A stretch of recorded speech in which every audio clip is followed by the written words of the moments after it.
BNP chairperson Begum Khaleda Zia এখন হাসপাতালে। ৮০ বছর বয়সী এই জাতীয় নেত্রী, যিনি অনেক জটিল রোগে ভুগছেন অনেক বছর থেকে, এই বছর প্রায় ৪ মাসের মতো লন্ডনে চিকিৎসা করে এসছেন।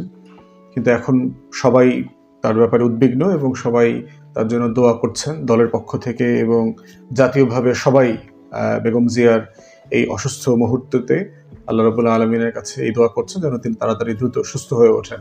আমরাও সেই একই দোয়া করছি।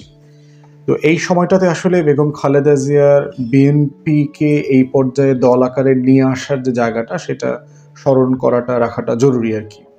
এবং বিএনপিকে শুধুমাত্র আমি দল আকারে দেখছি না, শহীদ প্রেসিডেন্টের তৈরি করা যে রাজনৈতিক দল, যেটা একটা বাংলাদেশপন্থী, দিল্লির আধিপত্যবাদের বিরুদ্ধে বাংলাদেশি জাতীয়তাবাদকে, বাংলাদেশের স্বাধীনতা সার্বভৌমত্বকে ধারণ করে দাঁড়িয়েছে, তার যে একটা লম্বা লড়াই ছিল, এই লড়াইটা শুধুমাত্র যে কোনো মূল্যে ক্ষমতায় যাবার যে জায়গাটা, এরশাদ যেটা করেছে সেটা করে নাই, অথবা দিল্লির সাহায্য নিয়ে ক্ষমতায় আসা চেষ্টা যেটা আওয়ামী লীগ বারবার করেছে, তেমন কোনো চেষ্টার লড়াই না।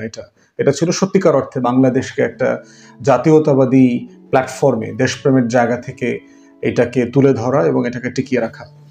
যদিও বিএনপি তৈরি করেছে শহীদ প্রেসিডেন্ট জিয়াউর রহমান, কিন্তু উনি তো আসলে দল আকারের খুব লম্বা সময় এটাকে নেতৃত্ব দিতে পারেন নাই।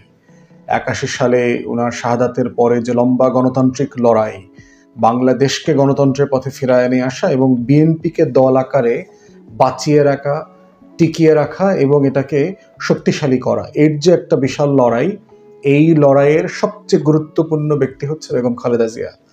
অতএব আজকে যেই বিএনপিকে আমরা দেখতে পাচ্ছি, একটা বড় রাজনৈতিক দল, একটা বড় প্ল্যাটফর্ম, সারা দেশের গ্রামে গঞ্জে, তৃণমূলে, ওয়ার্ড পর্যন্ত যেই দলটার শাখা ছড়িয়ে আছে, তো সেখানে সেই জায়গা থেকে আজকে বেগম জিয়াকে স্মরণ করতে হবে যে ওনার আসলে অবদানের জায়গাটা কত মারাত্মক ছিল। এবং একজন গৃহিণী, অলি আহমদের লেখা বক্তব্য, অথবা যদি আমরা ব্যারিস্টার মওদুদের লেখা পড়ি, একইভাবে আমরা দেখেছি যে বেগম খালেদা জিয়াকে শহীদ প্রেসিডেন্ট জিয়াউর রহমানের মৃত্যুর পরে রাজনীতিতে নিয়ে আসার জন্য যে তাকে কনভিন্স করতে হয়েছে যে দলটাকে বাঁচিয়ে রাখার জন্য, এর আসলে কোনো বিকল্প তখন ছিল না। এবং যেই ব্যাকগ্রাউন্ড থেকে উনি এসে কখন রাজনীতি করেন নাই, অথবা রাজনৈতিক পরিবারের মেয়ে না, সেখান থেকে এসে এইরকম একটা রাজনৈতিক লড়াইতে, এরশাদ বিরোধী আন্দোলনে সংগঠনকে প্রতিষ্ঠিত করা, সংগঠনের বৈধতা, সম্মতি তৈরি করা সারা বাংলাদেশে, সেটার জন্য তার ত্যাগ, তার স্যাক্রিফাইস অসাধারণ আর কি। এবং দেখেন ৮৬ এবং ৮৮-তে যে নির্বাচন হয়েছে এরশাদের আমলে, সে নির্বাচনে কিন্তু কোনোটাতেই বিএনপি যায় নাই। ৮৬ নির্বাচনে তো সেই এরশাদের বিখ্যাত লং ড্রাইভে নিয়ে যাওয়া, শেখ হাসিনাকে বস্তা বস্তা টাকা দেওয়া, সেখান থেকে যেভাবে এই আওয়ামী লীগকে পুনর্বাসন করেছে, সংসদে প্রধান বিরোধী দল বানিয়েছে এরশাদ, এবং সেই সংসদে জামাতও গিয়েছে, দুঃখজনকভাবে হলো সত্য।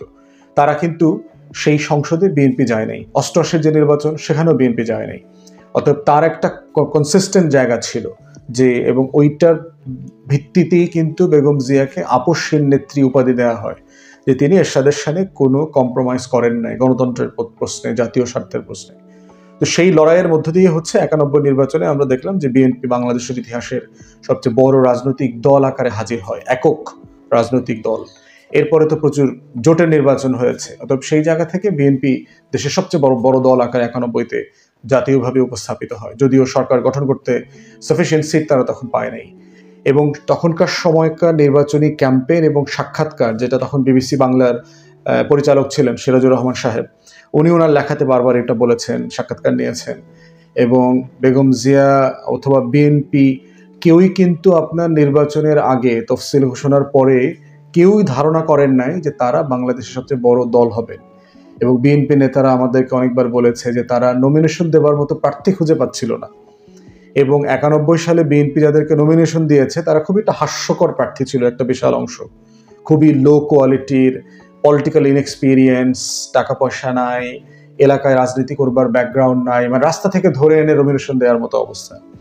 এবং তখন ওই যে আওয়ামী লীগ লোকজন তাদেরকে টিটকানি করে বলতো আর কি, যে তোরা যদি ভুল করে তোদেরকে মানুষ ক্ষমতা দিয়ে দিল, তোদের মন্ত্রী হবে কে, সরকার কিভাবে গঠন হবে। তো সেই রকম একটা হাস্যরসের জায়গা থেকে খালেদা জিয়ার নেতৃত্বে সারা বাংলাদেশে ৯১ যে নির্বাচনী প্রচারণা হলো, প্রচারণা শেষে এসে যখন বিবিসি সিরাজুর রহমান সাহেবকে তিনি সাক্ষাৎকার দিলেন, এবং বিবিসি ইন্টারন্যাশনাল ওয়ার্ল্ড অ্যাফেয়ার্স যেটা আছে, তাদেরকে যে সাক্ষাৎকার দিয়েছে সেখানে কিন্তু বেগম জিয়া অত্যন্ত কনফিডেন্টলি বলেছে যে আমরা ক্ষমতায় যাচ্ছি, আমরা বড় দল আকারে সবচেয়ে বেশি সিট পাবো, আওয়ামী লীগের থেকে বেশি সিট পাবো। তো সেই কনফিডেন্সের জায়গা কিন্তু বেগম জিয়া তখন দেখিয়েছিলেন। এবং উনি জাতীয় স্বার্থে শত্রু মিত্রর জায়গায় কিভাবে ঐক্য দরকার, কার সাহায্য নেবেন, কার সাহায্য নেবেন না, সেই জায়গাতে কিন্তু ওনাদের এই কম্প্রোমাইজিং জায়গাটা তারা খুব পরিষ্কার ছিল, যে কারণে তারা জামাতের সাহায্য নিয়েছে এবং জামাতের সাহায্য নিয়ে তারা সরকার গঠন করেছে। কিন্তু একইভাবে কিন্তু তারা এরশাদকে কাছে রাখে নাই, কারণ এরশাদের বিরুদ্ধে একটা আন্দোলন হয়েছে। অতএব সেই পতিত স্বৈরাচারকে শুধুমাত্র ক্ষমতায় যাবার জন্য পুনর্বাসন করবার রাজনীতি শেখ হাসিনা করেছে, কিন্তু বেগম জিয়া করেন নাই। অতএব এই যে পলিটিক্যাল প্রিন্সিপালের জায়গাটা উনি খুব ভালোভাবে দেখিয়েছেন। 2001-এ জামাতের সাথে জোট করে 4 দলীয় জোট যে ক্ষমতায় গেছে, সরকারের অংশীদার হয়েছে, সেখানেও কিন্তু যে দিল্লির প্রশ্নে এবং আওয়ামী লীগ প্রশ্নে বেগম জিয়া এবং শহীদ প্রেসিডেন্টের যে কনসিস্টেন্ট পজিশন, সেই পজিশনটা কিন্তু ওনারা ধরে রেখেছেন। এবং এই পজিশনটা ধরে রাখাটাই হচ্ছে বিএনপির রাজনীতির এসেন্স। অতএব আগামী দিনেও যদি বিএনপিকে রাজনীতিতে ঘুরে দাঁড়াতে হয়, তাকে শহীদ প্রেসিডেন্ট জিয়াউর রহমান এবং বেগম জিয়ার এই পলিসির বাইরে গেলে দল এবং রাজনীতি ক্ষতিগ্রস্ত হবে। তো আজকে এই সময়টাতে আমরা বোধ করছি যে বেগম জিয়া অসুস্থ, ওনার জন্য তো আমরা সবাই দোয়া করছি, কিন্তু বাংলাদেশের মানুষকে এটা জানা দরকার, বোঝা দরকার আসলে যে বেগম জিয়ার শুধু দল আকারে তাকে দেখবার সুযোগ নাই। সে যে একটা ভারতীয় আধিপত্যবাদ বিরোধী বাস্তবতায় যে লড়াইটা করেছে, সে এরশাদ বিরোধী আন্দোলন করেছে, শেখ হাসিনার সাথে নির্বাচনে যায় নাই, এবং এই দুইটা ফোর্সই হচ্ছে দিল্লির আধিপত্যবাদকে রিপ্রেজেন্ট করে। অতএব সেই জায়গাতে বেগম জিয়াকে দেখতে হবে বিএনপির রাজনীতিটাকে সে কোত্থেকে কোথায় তুলে নিয়ে আসছে এবং তার রাজনীতির প্রাসঙ্গিকতাটা কোথায়। এবং আমি বিএনপির একটা বিশাল জনগোষ্ঠীকে চিনি যারা একসময় ছাত্র সংগঠন করেছে, তাদের ছাত্রদল ব্যাকগ্রাউন্ড থেকে এসছে, তারা কিন্তু বেগম জিয়াকে সেই মায়ের মতো একটা মাতৃত্বের ভালোবাসা, শ্রদ্ধার জায়গা তারা এটা ফিল করেন, বোধ করেন। তো সেইখানে আমরা বোধ করছি যে আজকের এই অসুস্থকালীন সময় যখন পুরো জাতি তার জন্য দোয়া করছে, বিএনপি নেতাকর্মীরা তার জন্য চিন্তিত, উদ্বিগ্ন, আমরাও বেগম জিয়ার জন্য দোয়া করছি। তার এই অবদানের জায়গাটা আমাদের মাথায় রাখতে হবে।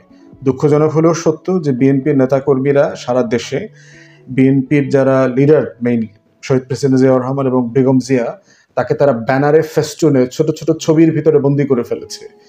কিন্তু তাদের যে রাজনীতি, তাদের যে আইডিয়া, তারা আসলে কিসের জন্য ফাইট করেছেন, তার যে দিল্লি বিরোধী আর দিল্লির আধিপত্যবাদ বিরোধী অবস্থান, আওয়ামী লীগ এবং জাতীয় পার্টির সাথে কোনো ধরনের কম্প্রোমাইজ না করা, এবং যেটা সে বারবার বলেছেন। এবং দেখবেন যে হাসিনা বারবার মুখে মুখে বলে যে আমি আসলে পালাই না, আমরা লড়াই করছি গণতন্ত্রের জন্য, ভোট ও ভাতের জন্য, এই ধরনের দেখবেন যে প্রচুর বদমাইশি টাইপের স্লোগান আছে, কিন্তু কাজটা আসলে ঠিক উল্টা করে। বরং দেখবেন যে বেগম জিয়া পলায় নাই, তার কিন্তু সুযোগ ছিল 1/11-এর সময় বাহিরে গিয়ে জেল থেকে বের হয়ে পালিয়ে চলে যাবার, বাহিরে চলে যাবার, তিনি কিন্তু যান নাই। গত আওয়ামী সময়টাতে তাকে কিন্তু বারবার পালিয়ে চলে যাবার, রাজনীতি ছেড়ে দেওয়ার অপশন দেওয়া হয়েছে, তিনি কিন্তু সে অপশনে যান নাই। বরং 2 কোটি টাকার একটা মিথ্যা বাকাওয়াস মামলা, জিয়া অরফানেজ ট্রাস্টের মামলায় তাকে লম্বা সময় জেল খাটতে হয়েছে। তার অসুস্থতার সময়টাতেও তিনি এই ব্যাপারে কোনো কম্প্রোমাইজ করেন না দেশের স্বার্থে এবং নীতি প্রশ্নে। এবং সেই জায়গাটা দুঃখজনক হলেও ভাবে সত্য, বিএনপির বর্তমানে যারা ঘোষিত প্রার্থী আছে বিভিন্ন জায়গায় নির্বাচন করবেন, তারা সেই শহীদ প্রেসিডেন্ট জিয়াউর রহমান এবং বেগম জিয়ার সেই রাজনীতিটাকে আসলে ধারণ করছেন বলে মনে হচ্ছে না। বরং তারা বিভিন্ন জায়গায় আওয়ামী লীগকে পুনর্বাসন করা, দিল্লির সাথে সম্পর্ক পুনর্গঠন করা, অথবা দিল্লির সাথে একটু প্রেম তৈরি করে বিএনপিকে ক্ষমতায় নেবার এই যে অ্যাটিটিউডগুলো, সেগুলো ডেভেলপ করছে। কিন্তু আসলে দিন শেষে এগুলো ওয়ার্ক করবে না। এগুলো যে ওয়ার্ক করবে না সেটা বেগম জিয়া অনেক বক্তব্যে বলেছেন। 72-এর সংবিধান ছুঁড়ে ফেলে দিতে বলেছেন। আওয়ামী লীগ যে একটা পচা গলা রক্তমাখা লাশের মতো, যেখান থেকে দুর্গন্ধ বের হবে, এই কথা উনি বারবার বলেছেন। এবং দেশবাসী নিশ্চক্ষে এটা দেখবে। এই প্রত্যেকটা কথা কিন্তু আপনার বেদ বাক্যের মতো আমাদের জীবদ্দশায় প্রতিফলিত হয়েছে। অতএব সেই জায়গাতে আমরা বোধ করছি যে বাংলাদেশপন্থী রাজনীতি যারা করেন, জাতীয়তাবাদী রাজনীতি যারা করেন, তাদের সবার বেগম জিয়ার রাজনীতির এই জায়গাটাকে বুঝবার একটা জায়গা আছে। যে যে দল করেন কোনো সমস্যা নাই, আমরা বিভিন্ন রাজনৈতিক দল করি, কিন্তু জাতীয় রাজনীতিতে যাদের অবদান আছে, সেই অবদানের জায়গাটা কোনোভাবে ভুলে যাবার অথবা অস্বীকার করবার সুযোগ নাই। অথবা আজকের এই সময়টাতে যখন সবাই উদ্বিগ্ন, আমরা বেগম জিয়ার এই রাজনৈতিক অবদান বাংলাদেশের জাতীয়তাবাদী রাজনীতি, দিল্লি বিরোধী রাজনীতি, আওয়ামী জাতীয় পার্টি বিরোধী একটা দেশপ্রেমিক রাজনীতি গড়ে তুলবার ক্ষেত্রে তার যে অবদান, সে অবদানকে স্মরণ করছি এবং তার জন্য সবাই দোয়া করছি। আল্লাহ তাকে দ্রুত সুস্থ করে দেন। সবাইকে ধন্যবাদ।